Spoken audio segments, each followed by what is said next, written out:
Hey everybody, it's Whitney B from Pink Lemonade Podcast, and today we're going to talk about why you don't need to reinvent the wheel when it comes to your content. We're going to talk all about repurposing because I believe that repurposing can be one of the most powerful tools that you can use for your podcast. Just to give you some background, I've been podcasting since 2016. So for the last 4 years, I've had the opportunity to try, fail, and figure out what works best for my podcast. So let me give you some numbers in perspective. So when I started in 2016, December to be precise, I had 88 podcast downloads. But by 2019, I had grown my podcast significantly. And so we're going to talk about some of the things that I did to be able to grow that through repurposing.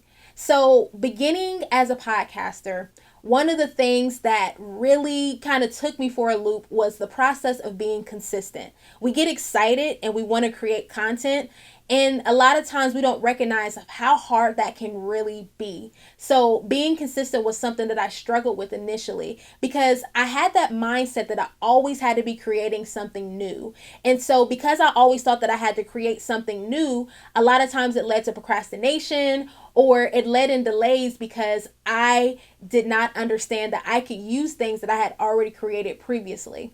But in 2018, I came across a method of repurposing. Repurposing was something that became so important to me because it allowed me to save some of the time that I had lost trying to figure out what I was going to post next or what I was going to say next into my podcast.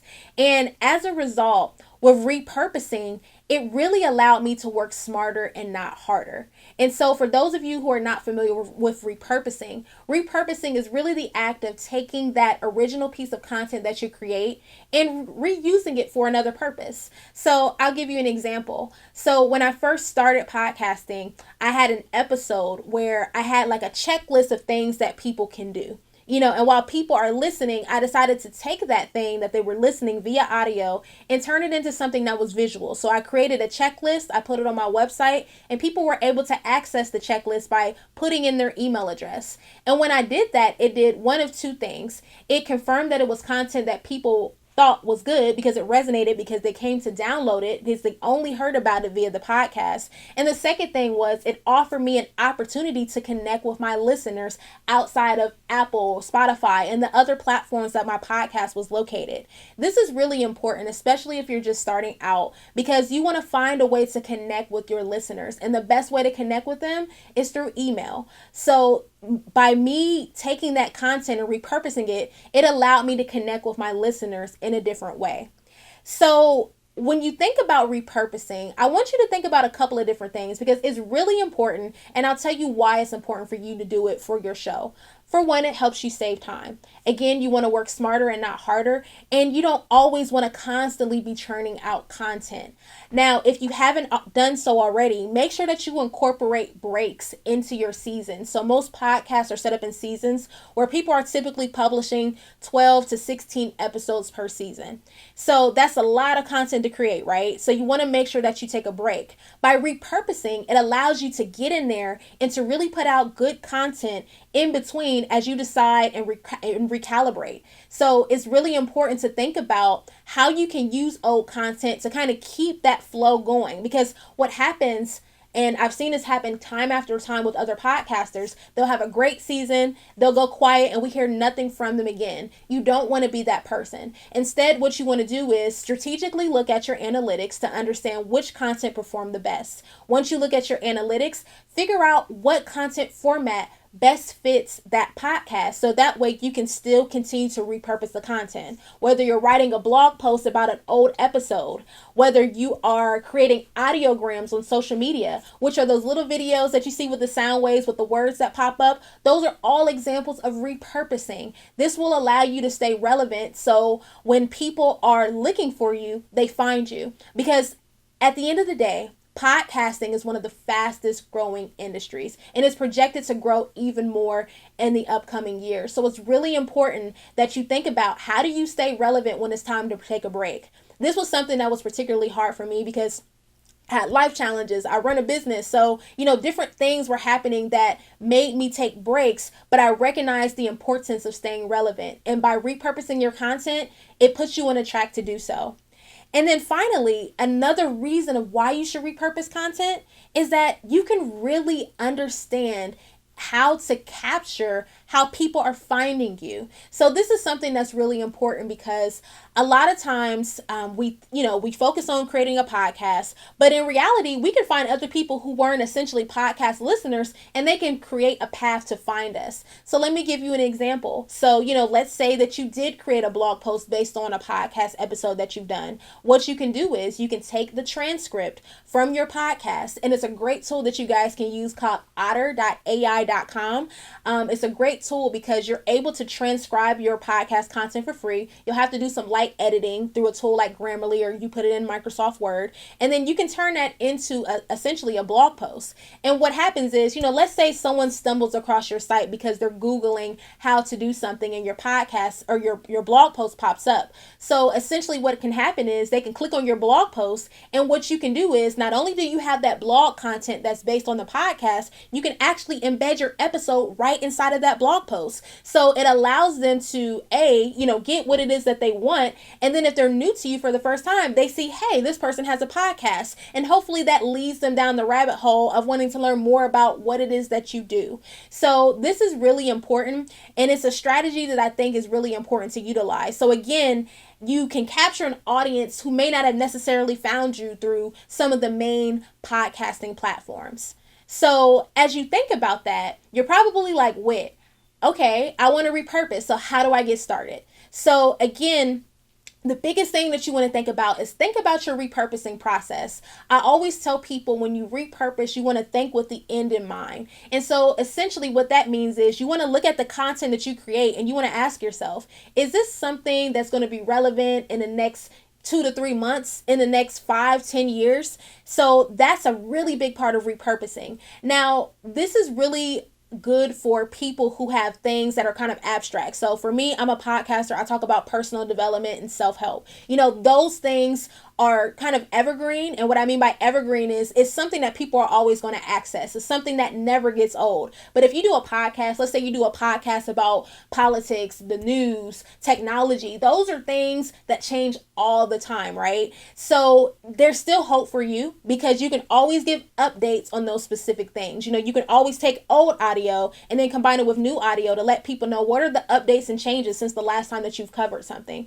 But for me, I typically try to look to create evergreen content. And so once I create evergreen content, I look at those things, and then once I plan out my episode, I look for the best parts that resonate. So for me, I publish my episode. I let the episode live for about a month before I decide to put it in that repurposing cycle. So, I'm still sharing the link, I'm sharing kind of the initial content that I create. But once people start to respond to my content, I try to look for the areas that I see that resonates the best with people. So people will often send me a direct message on places like Instagram or Facebook and say, hey, I listened to your podcast. I really love when you talked about this. So when I hear that, that gives me the indication that this is something that resonates with that person. What is it that I could create to further help them along in their journey? So whether that's an email series, whether that's a blog post, whether that's a PDF, or even me doing a follow-up Facebook Live using some of the talking points, those are the ways that I can repurpose that content to still connect with that existing audience.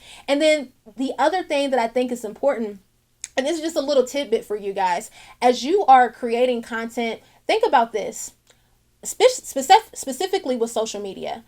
With social media, only a small percentage of people may see the things that you post. So, let's say, for example, on Facebook, you have 100 followers. Maybe out of those 100 followers, you might get 10 of those people who actually see your content based on the algorithm. By repurposing that content, you still create an opportunity for people to see it who may not have been a part of that initial 10 who have seen your content before. So kind of look at it from that mindset. You're not putting out things that's old. You're putting out something that someone may not have necessarily seen. So kind of keep that in the back of your mind as you are creating. But essentially, when you're creating, always look at your episodes as that pillar piece. So a lot of us are doing podcasts on an average of maybe 30 minutes or so. I have a shorter podcast, but most shows I know typically last anywhere between 30 minutes to an hour. So look at that hour, right? Look at the lens of that hour and figure out how you can break down each content piece. Sometimes for me, if I look at that content piece, if I have, let's say 3 points, I can take 1 point, and 1 point can be a week's worth of content that I could repurpose. I could do polls about things that we've discussed before. I could create those downloadable items that people have. You can create those audiograms. You can create quote graphics. Just think about how you can leverage the content that you've already created to create new things for people to be able to see on that platform. And, again, if you guys are looking for the different types, I'm just going to list off just a couple. I've said a few already, but, think about GIFs, right? Think about if you have a podcast where you're using video, and if someone makes a funny expression or something happens, can you make a GIF from that?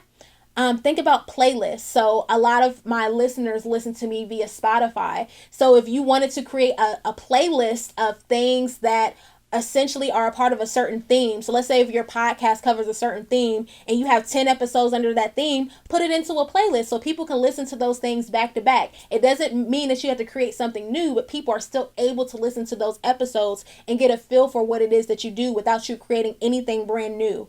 Again, I keep stressing email because email is so important.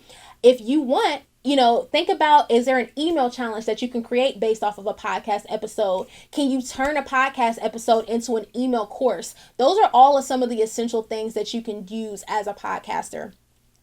And so finally, one of the last points that I want to emphasize to you guys is really think about how you can find opportunities to repurpose or reshare your podcast.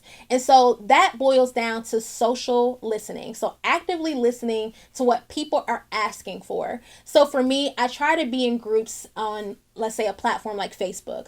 I'm in a lot of groups on Facebook where it's all about personal development and self-help, because that's kind of where I consider my sweet spot is for my podcast. And so when people are looking for certain things, if they're saying, how do I bounce back from, a traumatic experience in my life? I'm like, oh, I already have an episode for that. I engage with that person and I send them directly to those episodes. Or, I keep an arsenal of graphics or audiograms that I can share within a thread. So if people are interested, it piques their interest enough for them to want to go back and listen. I also love platforms like Twitter where there are trending topics. So again, if you have a podcast that's like, news-based, politics-based, or if it's in a specific niche, this is a great opportunity to interject your podcast into some of those conversations if it is relevant. One other thing that I think is really important, I want you to think about the different styles of podcasting. Just in terms of the different types of content that we have. So of course we have your original content where it's all you're exclusively creating this content, it's no one else's. But then think about collaborative content. If you interview people on your podcast, or if you get interviewed on other podcasts, think about ways that you can repurpose that, especially if you're getting interviewed on other podcasts, because I know a lot of podcasters employ this as a strategy to grow their audience. So if you're being interviewed on another podcast, make sure that you take those interviews and get permission, of course. See if you're able to get permission from the host. Take that podcast and figure out how to repurpose it on your platform, because again, if they're able to allow you to have that audio, that could be something that's very key for you, because you won't have to do any work. The podcast may already be edited, and you might just have to add an intro and outro to best fit your podcast episode.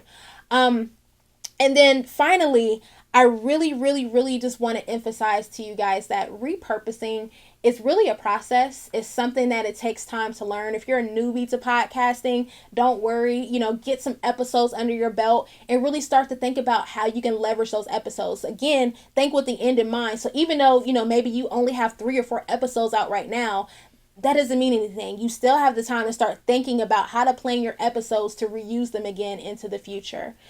Once again, my name is Whitney B, and I thank you guys for joining our session about how to repurpose your podcast content. Repurposing can really be a great strategy to help grow your podcast. Again, for me, it has really helped me exponentially. It has helped me secure sponsors in the past. I've been able to connect with listeners all over the world, and that's just from taking content and really using that content and leveraging it. So that way, when people come to my podcast platforms, they're able to get a better understanding of what it is that I do and what I talk about.